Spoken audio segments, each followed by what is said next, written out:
So, honey, would you put on this sexy outfit for me? Mm-hmm. Are you okay with that? Me? Yeah. Bloody hell, that's a question I didn't expect you to ask Well, me. you opened it up. I would not be okay with that. That's interesting. I don't think. Even in the bedroom. It's not that I'd be morally opposed to it. It's just that I'd feel uncomfortable with it. We were listening to this conversation with Dennis Prager and Matt Fradd from Pints with Aquinas, and it was so wild that we were like, we literally have to go home and react to that immediately. And so that's what we're doing. That's what this is. It's Dennis Prager. It's Matt Fradd. This is your daily dose of wisdom. Let's go ahead and dive in. I suspect you may have not heard this before in one of your podcasts. Here we go. From any of your guests. I think that in the bedroom, if a loving husband and who is a loving husband, and I have a word to say about what a loving husband is, a loving husband who sees his wife in the bedroom as a sexual object, I will be totally open with you. I have said on the radio, if after X number of years married, your husband still sees you as a sex object, you are both very lucky.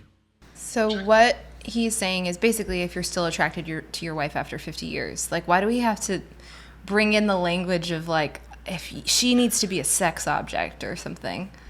It totally disservices the conversation to use the language of sex object when that's actually a legitimate problem, and the actually good and moral and difficult thing to do is to stay in like a long-term monogamous relationship where both people actually continue to give of each other and serve each other and remain sexually attracted to each other. Right.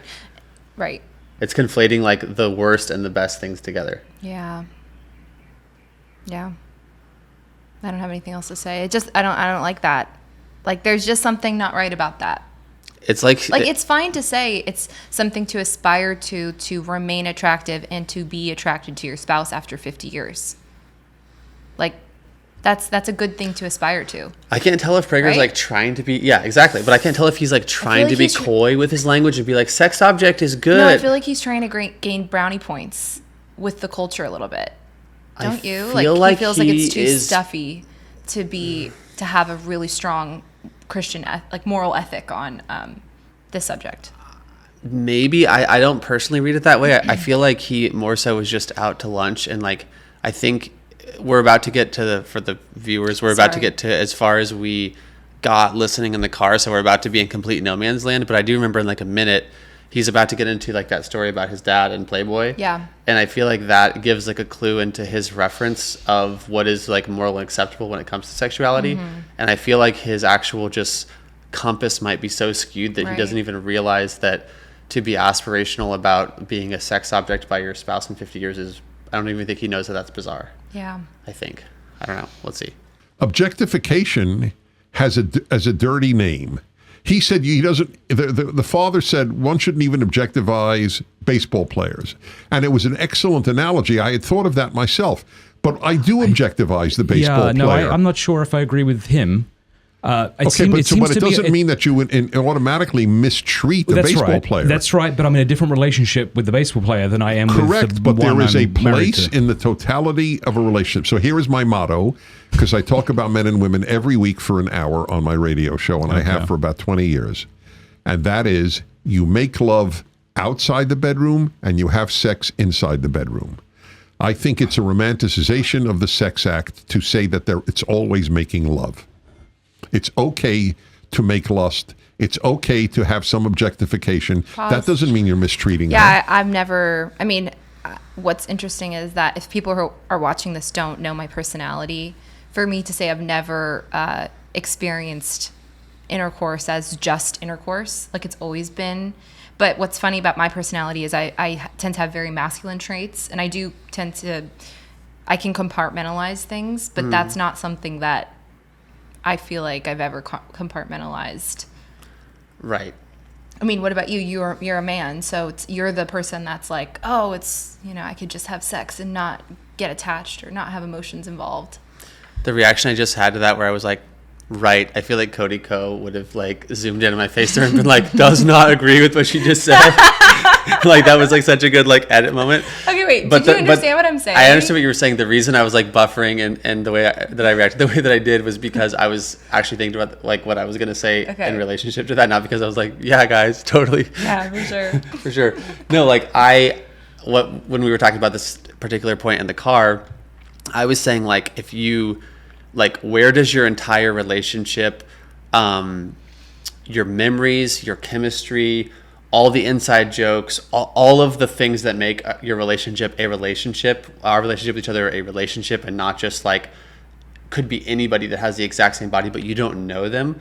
Where do all of those reference points go if it's just sex? If it's not like love making with the person that you love, like where does all that go? Yeah. Like how does it just leave your mind, leave your heart? Where does it go? So I personally, like we were saying this in the car, but like I do not think it's possible. I can only speak for myself, but to have intercourse with your wife in the same way that you would with like a prostitute or a random person, because you can't erase the thousands of connective tissues that make a married couple a married couple. Right. You can't erase that. So it's weird. Yeah. I don't understand the point. I mean, I like, in a sense, what he's trying to say, where, like, don't forget that outside of the bedroom, like, you should be making love, you know, symbolically or whatever, by serving each other every single day. But the way that he phrased it is, like, as if the bedroom's for sex, building a relationship is for outside the bedroom, which I just don't... It kind of sounds a little animalistic. Yeah, it does. Well, I'm also like, have you ever made love while having sex? It's really awesome. It's pretty fun. It's pretty great. No comment. Next. Yeah, I think I'd want to know what you mean by objectification. Because I had the sense that you're using language to convey something that I might agree with. Yes, you might. I think you really might. I agree with you. It certainly doesn't mean mistreat. It's not even implied. But any more than with the baseball player. Now, and you'll say, well, I have a different relationship with the baseball player, but you're right. Sex is its own world. I don't like to romanticize sex. Sex is many, many things. Sometimes it's love. Sometimes it's just pure sex. When it's pure sex and not just love, there's an element of objectification. I'm crazy about her legs. Is that a statement of love? What I'm trying to understand is that normal to just have pure sex? Two bodies rubbing, creating friction, and then an orgasm happens. Is that just normal to have with your spouse? Like, shouldn't it always be, even if it takes 2 seconds or 10 seconds or whatever, shouldn't it always be a loving component to it? One would imagine that. One would hope that at least should be the aspiration. But that's what's weird about this, and I'll let him get into it. But he doubles and triples and quadruples down on, no, what I'm saying is not scandalous or weird or controversial at all. This is just how it is. Men like variety. That's what the part that I think is weird. The vibe that it's giving off is like, this is someone with a guilty conscience. And I'm not trying to make accusations, but like... Or someone who has... Or a seared conscience. That's what I was going to say. Someone who has kind of already carved out a path for themselves that they're like so far down, right, that they have to own it now. Because if he admits that the location he has arrived at is morally problematic, then he also has to admit that he's looking back on 20 years of poor decision making, which is a really hard thing to admit. That is. What do you mean? You don't love legs? What do you mean by love, right? So I would say Aristotle and Aquinas would say that to love is to will the good of the other for their sake. So Correct. I don't will That's my fine. wife's good for my sake. It's not like I say, honey, I really need you to go to CrossFit so I can lust after you. Well, what? But if I want her to get healthy for her sake, then this is love. But so if she says to you, honey, there's a certain thing that you could do for me sexually that will really turn me on, and it may not really turn you on, are you being objectivized? Or are you doing it because you love her and because she wants it? Well, first of all, she's asked a question in which I presumably am free to decline. If she's not free to decline, that's coercion, and there's no room for that. So there is objectification and coercion are not the same thing. So if she's asking me a question which I'm free to decline, right? So, honey, would you put on this sexy outfit for me? Are you okay with that? Me? Yeah. Bloody hell, that's a question I didn't expect you to ask. Well, you opened it up. I would not be okay with that. That's interesting. I don't think. Even in the bedroom. It's not that I'd be morally opposed to it. It's just that I'd feel uncomfortable with it. He's like, What kind of outfit we talking? I feel like it's so weird, but I feel like Prager's like, that's weird because I love that. That's my favorite thing ever.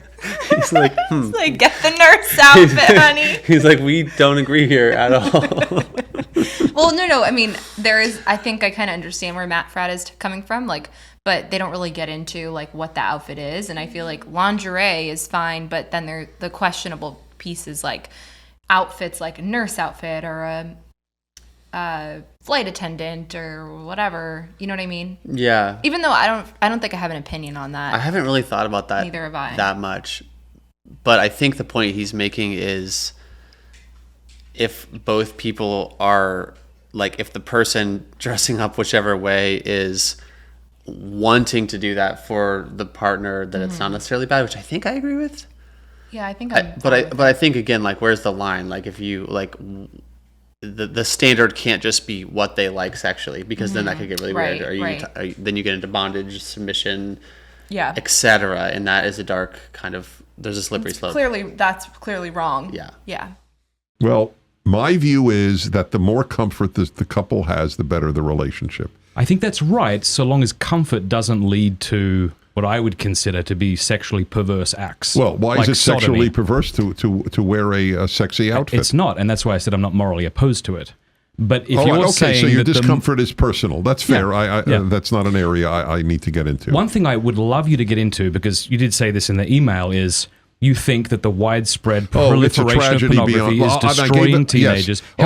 Yes. Help people hear this side Yes, of what... well, I gave an example tonight. So I'm very friendly with a young woman. She's 23, very, very close to her. People could guess who it is because I do a podcast with her. Okay.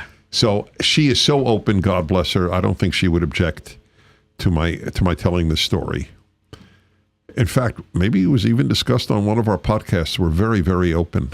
So she was on a date, and they were both attracted. It was not the first date, and they kissed. That's all they did. They kissed. And in the midst of the kiss, he grabbed her neck Oh. like this. And even me, Mr. Open, was taken aback. And so was she. To her credit, when she took his hand away, she said either then or later that evening or later another time, "Why did you do that?" And he, to his credit, was open enough to say, "I thought you would like it. That's what I see on the internet." That's a bad thing. That's the number of young men who learn about women through porn and not real life is a very scary thing that has developed. So I am as worried as you are about the pornification of society.